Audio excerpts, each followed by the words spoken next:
रतन लाल क्या काम करता है? कभी उसने कोई काम किया हो समाज में, जाकर तब उसके साथ कोई आएगा। वो भी गिरफ्तार हुआ था तो भी वामसेफ ने ही आंदोलन चलाया था उसको छुड़ाने के लिए।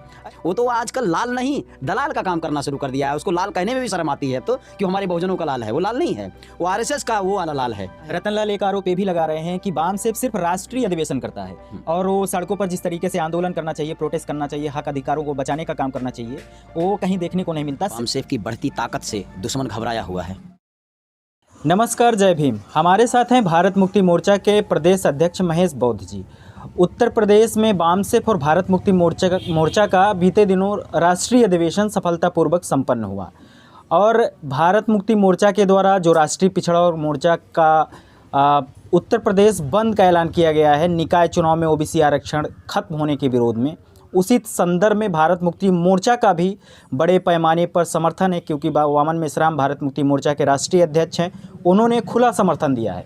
तो सर, उत्तर प्रदेश में जो राष्ट्रीय पिछड़ा और मोर्चा के द्वारा उत्तर प्रदेश बंद का ऐलान किया गया है, वो किस स्तर तक, कितने पैमाने पे आप जो राष्ट्रीय पिछड़ा और मोर्चा द्वारा उत्तर प्रदेश बंद का ऐलान किया गया है, ये भारत मुक्ति मोर्चा पूरे उत्तर प्रदेश में पूरी ताकत के साथ इसका समर्थन कर रहा है और सभी ज़िलों में भारत मुक्ति मोर्चा के सभी कार्यकर्ता सभी ज़िलों में पूरी ताकत से इसका समर्थन कर रहे हैं। भारत मुक्ति मोर्चा के राष्ट्रीय अध्यक्ष माननीय वामन मेश्राम पर जब ये राष्ट्रीय अधिवेशन जब से सफल हुआ है, संपन्न हुआ है, उसके बाद से उनके ऊपर बड़े आरोप लग रहे हैं। अरेस्ट वामन मेश्राम जैसे ट्विटर पर ट्रेंड चलाने का काम किया जा रहा है। इसके पीछे क्या कारण है कि वामन मेश्राम का इतना भारी बड़े पैमाने पर विरोध क्यों हो रहा है? माननीय वामन मेश्राम साहब और वामसेफ की बढ़ती ताकत से दुश्मन घबराया हुआ है। दुश्मनों को लगता है कि आज नहीं तो कल माननीय वामन मेश्राम साहब जो आंदोलन चला रहे हैं ये सफल होगा, और जब सफल होगा तो दुश्मनों का बोरिया बिस्तर बंधने वाला है। इसलिए दुश्मन घबराया हुआ है तो अनाप शनाप बकता रहता है। उसने भी अपना ट्विटर ट्रेंड चलाया, अरेस्ट। एक बार कानपुर में अरेस्ट करके देख लिया है सरकार ने कि वामन मेश्राम साहब को अरेस्ट करने का नतीजा क्या होता है, और हम तो कहते हैं एक बार फिर से अरेस्ट करके देख लें। तो वो ऐसा करेंगे नहीं, और दुश्मन तो भाई वो बौखलाया है तो करेगा ही।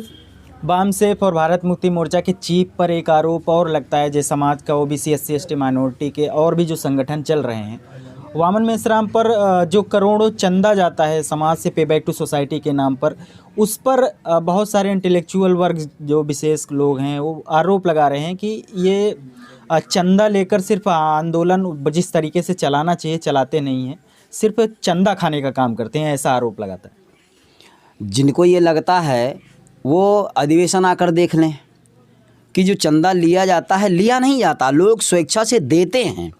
लोगों के जैसे लोगों के अंदर ये लगता है कि समाज का काम हो रहा है, हमारे महापुरुषों की विचारधारा को आगे फैलाने का काम वामसेफ कर रहा है, तो लोग अपनी स्वेच्छा से देते हैं। और जिनको हम समझते हैं कि वो बुद्धिजीवी हैं, वो बुद्धिजीवी नहीं हैं, वो कहीं न कहीं से उनकी मानसिकताएं विकृत हैं, वो इसलिए ऐसा आरोप लगा रहे हैं। अभी बीते दिनों में प्रोफेसर रतन लाल जो कि दिल्ली में हैं और उनके द्वारा वामन मेश्राम को टारगेट किया जा रहा है और वामन मेश्राम पर वो टीका टिप्पणी भी करने का काम कर रहे हैं। यहाँ तक कि वो कह रहे हैं कि वामसेफ के जो मुखिया हैं उन्होंने काशीराम साहब को धोखा देकर वामसेफ का राष्ट्रीय अध्यक्ष बन गए।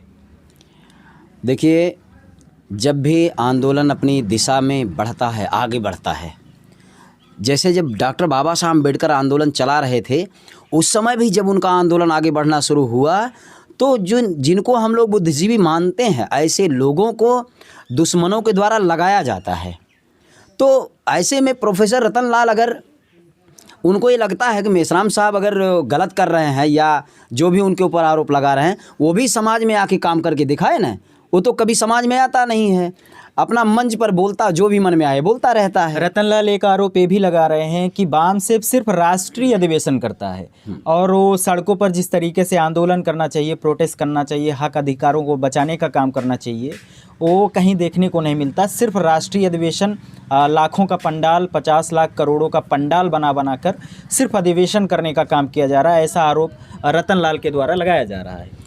रतन लाल तो खुद तो कभी उतरा नहीं रोड पे, अभी हम लोगों ने बड़े बड़े आंदोलन किए, वाम से भारत मुक्ति मोर्चा ने बड़े बड़े आंदोलन किए, जिससे जैसे 13 पॉइंट रोस्टर के लिए हम लोगों ने आंदोलन किया, SC/ST एट्रोसिटी एक्ट के प्रति हम लोगों ने किया, और संविधान के विरोध में जो भी दुश्मन कदम उठा रहा है उसके विरोध में हम लोगों ने बहुत बड़े बड़े आंदोलन किए। रतन लाल बंद कमरे में और AC में बैठकर वो जो बड़ी बड़ी बात करता है वो कोई मतलब नहीं उसका। वो तो आजकल लाल नहीं दलाल का काम करना शुरू कर दिया है। उसको लाल कहने में भी शर्म आती है अब तो, कि हमारे बहुजनों का लाल है। वो लाल नहीं है, वो RSS का वो वाला लाल है जो दुश्मन पैदा करता है, वो वाला है। आप रतन लाल को RSS का बता रहे हैं और रतन लाल जो है वामन मेश्राम को बता रहे हैं कि वामन मेश्राम जो हैं RSS के एजेंट हैं, क्योंकि अगर रतन लाल ने कहा कि अगर मैं ट्विटर पर कुछ लिख दूं या समाज में कुछ भी बोल दूं तो हमको जेल में डाल दिया जाता है, मैं मुकदमे भी झेल रहा हूं, ऐसा रतन लाल कह रहे हैं। और वहीं दूसरी तरफ वामन मेश्राम ब्राह्मणवाद के विरोध में मुखर होकर जिस तरीके से बात रखते हैं, उनको आज तक कभी अरेस्ट नहीं किया गया, प्रशासन के द्वारा उन पर कभी कोई कार्रवाई नहीं की गई। क्या कारण है? रतन लाल ने जो ये सारी बातें करी है, इसको आप किस तरीके से देखते हैं? ये लोकतंत्र है। लोकतंत्र में संख्या के ऊपर सारा कुछ डिपेंड होता है। मेश्राम साहब को जब भी सरकार जरा सा भी अगर कहीं खरोच भी आ जाती है तो मेश्राम साहब के समर्थन में पूरे भारत में लाखों लोग सड़क पर उतर जाते हैं। रतन लाल क्या काम करता है? कभी उसने कोई काम किया हो समाज में जाकर, तब उसके साथ कोई आएगा। वो भी गिरफ्तार हुआ था तो भी वामसेफ ने ही आंदोलन चलाया था उसको छुड़ाने के लिए। ऐसी कौन सी बात करता है वो गलत तरीके से रतन लाल जी बोल रहे हैं।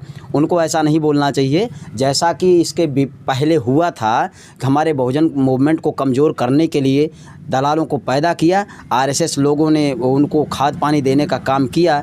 वो ऐसा आज भी हो रहा है, उन्हीं की देन है, उन्हीं की प्रोडक्ट हैं ये। रतन लाल ने अभी खुलकर सामने आकर उन्होंने कांग्रेस के द्वारा जो भारत जोड़ो यात्रा निकाली गई है, उन्होंने खुला समर्थन दिया है कि बाकायदा लिखा भी है उन्होंने कि भारत जोड़ो यात्रा को रतन लाल का खुला समर्थन है, कांग्रेस को खुला समर्थन है। इसको आप किस तरीके से देखते हैं? देखिए, रतन लाल जी स्वतंत्र हैं, किसी को भी समर्थन दे सकते हैं। हमारा उससे कोई मतभेद नहीं है कि वो किसको करें किसको ना करें। लेकिन मैं ये जानता हूँ RSS के ख़िलाफ़ जो लड़ता है, RSS के ख़िलाफ़ अगर लड़ता है तो RSS के प्रोडक्ट जो होते हैं उनको समर्थन नहीं करता। और रतन लाल जी अगर उनको लगता है कि वामसेफ कुछ गलत कर रहा है तो आएँ, वो भी वामसेफ की तरह भारत मुक्ति मोर्चा की तरह फील्ड में उतरें और समाज में जाके काम करें, तो उनको समझ में आ जाएगा। बंद कमरे में बैठ के थोड़ी कोई कुछ होता है।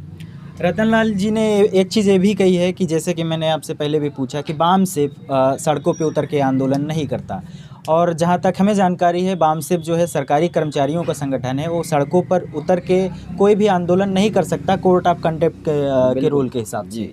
तो रतन लाल ऐसी बातें, एक प्रोफेसर हैं, पढ़े लिखे हैं और इतिहास के प्रोफेसर हैं और काफ़ी समझ भी रखते हैं, लेकिन उनको ये बात क्यों नहीं समझ में आई कि वामसेफ जो है सरकारी कर्मचारियों का संगठन? रतन लाल जी जो दुश्मनों ने इतिहास लिखा उसी को पढ़े हैं और वही पढ़ाते हैं, ठीक है।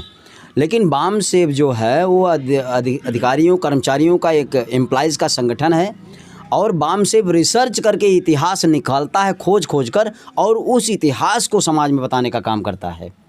तो रतन लाल को इसकी मुझे नहीं लगता कि कुछ समझ है। अगर वो प्रोफेसर हैं तो उनको ये समझना चाहिए कि एम्प्लॉइज़ लोग जो होते हैं, जो उसका रूल है, रूल के हिसाब से वो सड़क पर आंदोलन कर ही नहीं सकते हैं। तो वामसेफ अगर आंदोलन नहीं करता है तो उनको समझ में नहीं आता है क्यों नहीं करता है। तो उनको हम प्रोफेसर माने तो कैसे माने, किस तरह से माना जाए उनको, अगर उन्हें इतनी समझ नहीं तो।